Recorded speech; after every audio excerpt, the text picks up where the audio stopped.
Alice was part of my 50 Women Over 50 project, and from the very first conversation, I remember thinking, this feels very easy. She has this mix of joy and calm that makes you instantly relax, like you've known her for much longer than you actually have. She says that she's Danish by birth and international by mindset, and honestly, I keep forgetting where she's from. There's no strong accent, no fixed perspective, just curiosity. And that's very much her thing. Alice doesn't jump in with opinions. She asks questions, the kind of questions that make you pause and suddenly reframe things a little bit differently. She has this way of spotting potential everywhere, in people, in challenges, and in moments that feel unclear. So it's not surprising that this became her work. Today, she helps people connect the dots, find clarity, and unlock possibilities they didn't even realize existed, which often leads to something bigger, rewriting their story, finding courage, and reconnecting with hope. She likes to call herself a self discovery passionista, which honestly fits perfectly. I'm looking forward to today's conversation with her. Welcome, Alice. Thank you, Alice, for being here today. Thank you. I want to start with my project of 50 Women Over 50 is how we met. You came to the studio, and then I did the exhibition last month or 2 months ago. And you also came to this event that we organized that was always in my plan, because what I really, really liked from the project was that we were having these conversations, all the women and me. And I was learning so much, and I thought, how can I share this to others? So we created this event to have a further conversation on the theme. And you were witness of what happened there, where the conversation very fast or sudden evolved into a feeling of some women having a perception of we are always having to reframe our lives or change our lives. And I kept thinking about what's the difference or what happens, or if you have seen, what are the little things that happen that make it different? So some women choose to reframe their life, to adapt it to a new setting or whatever the reason or a need that comes from the inside. And then when women feel that they are obliged or forced to reframe things. And it, like, how, from your experience, how does that come from, or what are the differences between those two? Good question. I think what comes to mind is that the difference is, I think, whether I feel in control. Okay. It's my choice. Or I'm out of control. Okay. It's something that's imposed on me. And I think often when we feel someone is imposing on us, let's take, for instance, from my life, I went to live in the US at some point. That was my own decision along with my husband. We went as a family. I thought it was an amazing adventure. Once I was there, things happened so that I couldn't work, which was something that I had anticipated. So coming back to your question, I think when we feel that it's imposed on us and someone is taken for granted that we adapt, that's when it gets difficult. You don't feel seen, you don't feel heard, you feel like you might even feel like you don't matter. It might get really lonely. And I think that was part of the vibe that we got that day. A sense of, I have sacrificed, I think, something along those lines. Whereas, and I might be going a little bit all over the chart, but So what I'm thinking also is, and what I've learned throughout my life is, whether it's with clients, whether it's myself, is I too get caught up in these situations where I'm like, I didn't ask for this, or this is not quite what I wanted, or, am I being listened to, or do I feel lonely?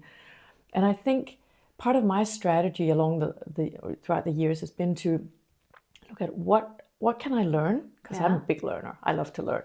So that drives me. So what can I learn from this? I might not get that right when I'm, feel stuck or it's really difficult in the moment, right? But if I can come from that place, there's a seed already planted. And then I automatically start looking for stuff that might work for me. Okay. What might be a gift in that? Okay, that makes sense. Yeah. That makes sense. And when you work with people, Yeah. is it when people ask for help, is it usually because they are already in this, I need to learn from this event, or No. or not really? It's usually when they feel stuck. Okay. And I get that, because if we get stuck or feel stuck, Yeah. it's really difficult to get perspective. Yeah. And that's kind of what we also heard that day during Yeah. that discussion. With all due respect, I thought it was beautiful that they felt safe to actually voice those opinions, because that was vulnerable. Yeah. And when you feel stuck, it can be really difficult to see what might else be going on. Yeah. Like, so for an example, we talk about reframing today, Yeah. right? Yeah. So it's about, okay, so how can I look at this differently? How might there be some value in this? What if and I think sometimes it's easier when we look back that we see, oh, okay, I had this perception because I felt stuck. Coming back to clients, I help them, you see, okay, have you thought about maybe looking at it from there? Have you thought about that maybe this could be going on? Yeah. You know, if it's, it can be work, I want to change my career, a valid choice, a valid desire. What is it that wants you to change career? What is really going on? Because otherwise, sometimes it's whether you move country, you learn a new language, you get a new husband or a new wife. Like, you know, it's, and I'm not trying to dilute these because these are big decisions, I know that. But sometimes we think if I just change this or change that out here, everything's going to be okay. Yeah.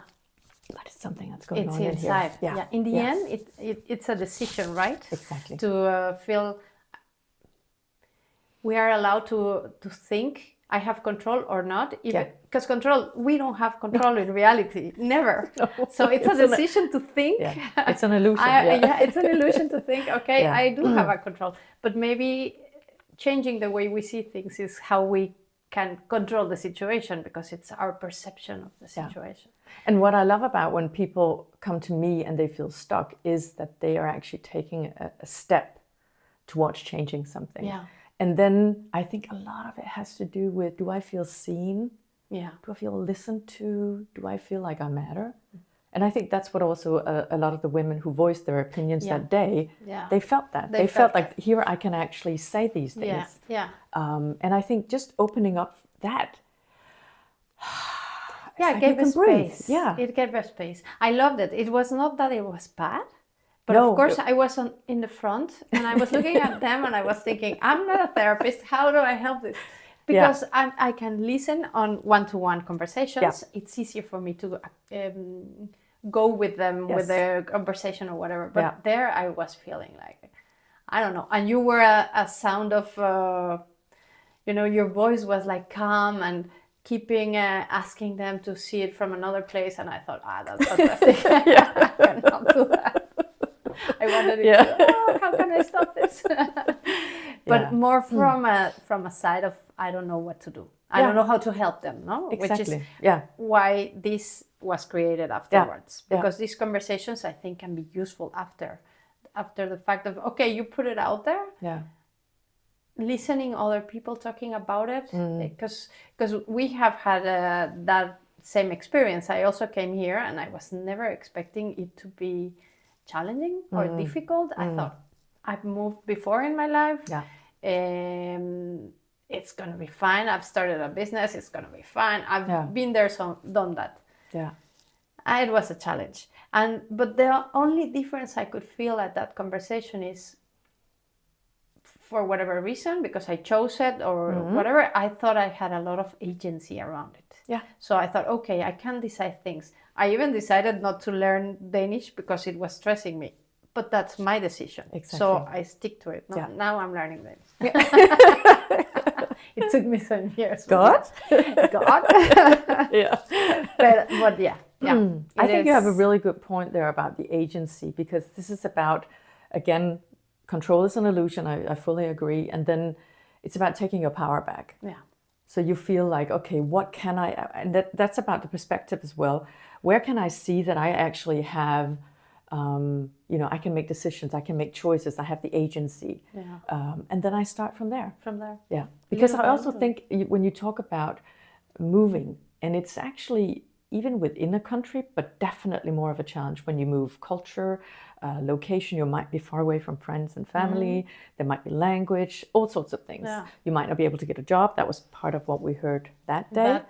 That was a challenge.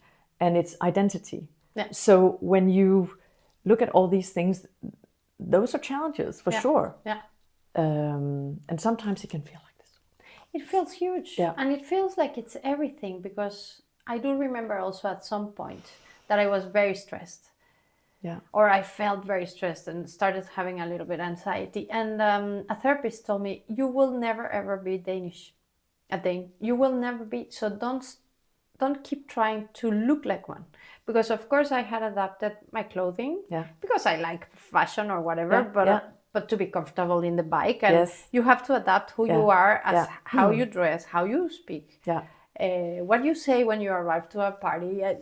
It's all that learning coming in. Yeah. And then it feels at some point that, who is this person? Because it's not me. And then I had to reclaim little bits. Yeah. So I will always be the Mexican. Of course, I dress comfortable for the bike, but balance, a balance. Yeah. That is actually, I haven't thought about that, but I like that it's really important not to try as much as you want to adapt and succeed in your new surroundings, your new settings, if we're talking about moving country or moving to a different place. But that's so much key, that you're not losing yourself and who you are. And I think sometimes when people feel stuck, they feel discontent, they feel frustrated, it also has a lot to do with that. Yeah. It's like, I'm compromising myself. Like, who am I? I can't even remember who I am, because I'm taking all these, considerations. Yeah. And it's like, or eagerness to fit in. And I'm like, ooh, whoa, what happened? And I love that she or he said that, your therapist, because that is, I think that should be on page 1 in the manual when you move somewhere. It's like, do not have that ambition. No. You are you. It will never You're happen. in a different setting, but you are you. Yeah. And you will be, it takes, in some places it takes longer than in others, maybe, to be valued for who you are or whatever, and maybe you can polish a little bit side here and a little, not to make people uncomfortable, because that's also okay, but never change whatever makes you you. No, because I firmly believe that life is one big education. It's evolution. Yeah. So we can be conscious or not conscious about who we can evolve into. And still, there is this core. That's me. That's who I am. Those are my values. Yeah, definitely. Yeah. And any people that you have encountered or experiences that they come already kind of knowing it from default, but they don't really know it. What is it that makes them be able to... I'm going to reframe this, because also I heard something in the sessions is working with women over 50. It was more like when they tell that the need to change or reframe things or look at things in a different way comes kind of from the inside. It's not been imposed. You don't have to adapt. You didn't move. You didn't whatever. Actually, they look for, I want to move, I want to change works, I want to whatever. What makes that happen, in your opinion? Or well, it was interesting with the 50 women over 50 because there was, I think, part of what came up there definitely was colored or influenced by menopause. Yeah, I think menopause, I kind of heard this recently, and no offense, but I like that it becomes, women have a tendency to become more unfiltered, like there's no bullshit. And I think maybe that's when you talk about this, we get in contact with enough is enough, or something reminds us of parts of us. For me, sometimes it's like, oh, I remember that little girl who used to daydream, who used to love this. Where did all the playfulness go? Stuff like that. You get in contact with something. It can be that you meet people, you get inspired, and that touches something within you, and you're reminded, sometimes at a very deep level, you're not really sure what's going on. It's a sensation. And that's why I'm doing like this, Yeah, because it's something that's going on inside, and you know what it. Yeah. Maybe it's a longing. Yeah. You don't know what it is, and when it comes from there, you know, I love when you're just confused, but you listen. Something's off, or something wants to, you know, surface, and then be curious. Yeah. Whether we see a therapist, whether we talk to our closest friend, whether we voice it with our partner, doesn't really matter. No. But not ignoring it. Not ignoring it. No, because it gets bigger, no, I guess. It does, yeah. It is reminding me that I just watched this Swedish movie called, I think, Agneta, something like that. And it's a little Je m'appelle Agneta. Je m'appelle Agneta. Fantastic. Because she has no clue that she needs to change her life. And then suddenly, because she moves, everything opens, no? The opportunity to change opens, and I loved it. I haven't seen it, but I just saw the trailer, and I was like, that looks good. Yeah. It's a fantastic movie. It's because it's a little bit fun in a funny, weird way, of course. Yeah. And a woman that really has put a lot of layers of trying to be the person that someone else wants and liking what someone else likes. And then suddenly someone confronts her, and she becomes like, she opens up. It's really funny, but really nice. Yeah. And it's beautiful. It's beautiful. And you see, a movie like that could inspire me. Let's say I feel stuck, and I was like, wow, there's something that touches me. Or, you know, this desire to reframe or to rediscover. Who am I? Like, the life that I'm living now, is that really who I am? Is that what I wanted or want, where I'm at? Because that's another thing. We might have thought we wanted this in our 20s.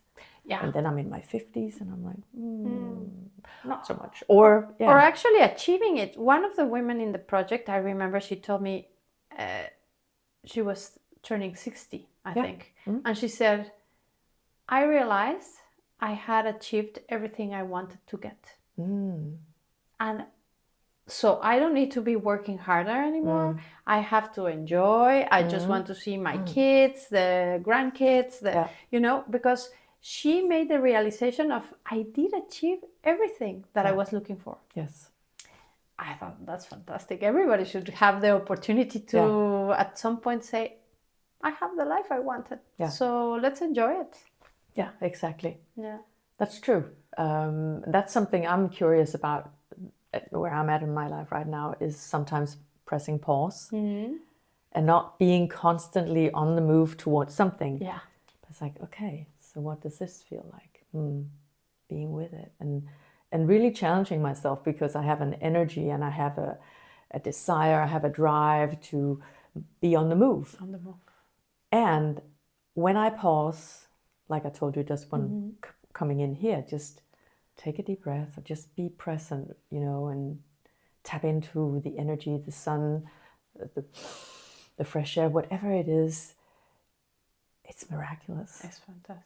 Yeah. And I think that can also be some, you know, I think Agneta is, something happens around her that kind of opens her eyes to the necessity of, you know, maybe I forgot myself, but this is me from the trailer, but it can also be that if I pause, I get in contact with something. Yeah.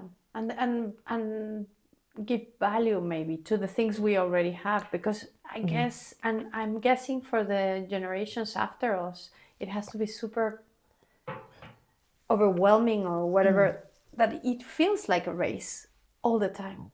Yeah. For everything now. Yeah. Because they are encountered in the screen with everybody doing fantastic lives. And of course, everybody posts the nice things. Nobody posts the cleaning the toilets or whatever you have to do. I don't know, whatever things you do. Nobody's posting that. So it feels like you have to be achieving and getting and the right clothes and looking good and the makeup and it has to be crazy. So I hope younger women also get access to listening to the experience of others that can say, in the end, that doesn't matter that much. Yeah, true. I think you remind me of this thing about perceptions and the pressure that we put on ourselves, and coming back to reframing, how that's something we can change. Yeah. That's something we can challenge. That's something we can be curious about. This pressure that I'm feeling, is it real? Or is it something that I'm imagining? Yeah. No, definitely. And seeing from reframing it, I love the word because it works. Apparently, I chose it for we are in a studio, but then I heard that it really is a good word for psychology. So I thought, okay, true. It works. So I should have been a psychologist apparently. Yeah. It's fantastic. That's good. Do you have any maybe parting words? Some. Now I'm thinking in Spanish. Some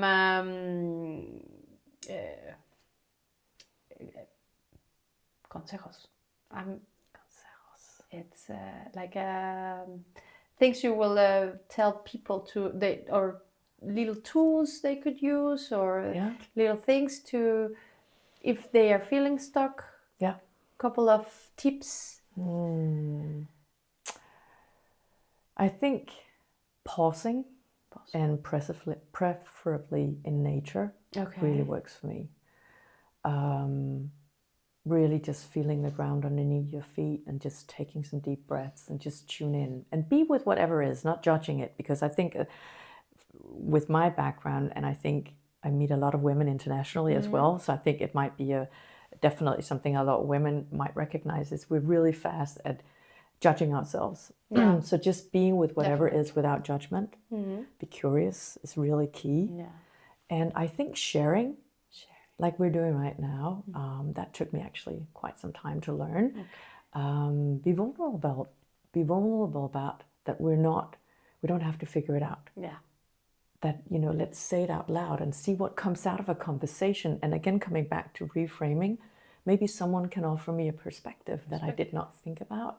Maybe someone can mirror back to me things that I can't see about myself. Because I'm caught up in one frame, in one perception of who I am. One view of the things. Or how my situation, how my life is. I have this thing, this expression along the lines of reframing that I love is about, we can rewrite our story. We're not changing facts, but we're changing what we're focusing on. And so the last thing that I always go to, learning, and then it's about, is there a gift? If there was a gift, and what if? The what if question is always opening up. We might not have the answer, but it opens up my mindset of being stuck to at least say, oh, okay, so what if there was a gift in this for me? What might that be? What could have been? And then see, it definitely, I find in the moment, just kind of eases up for a little while. Because if we're stuck, it's kind of like this. And it's physical. But it's true, when time passes, we usually are more able to look back and see the things in a different way. Yes. That for sure, but it's more helpful if we pay attention in the moment and we are able to look at different ways of seeing things. And be, be kind to ourselves. Thank you so much for today. Thank you for inviting me into this space. I love it. I love it too. Welcome to the studio. We will have some photos now. And thank you. Thank you, Danielle. Bye.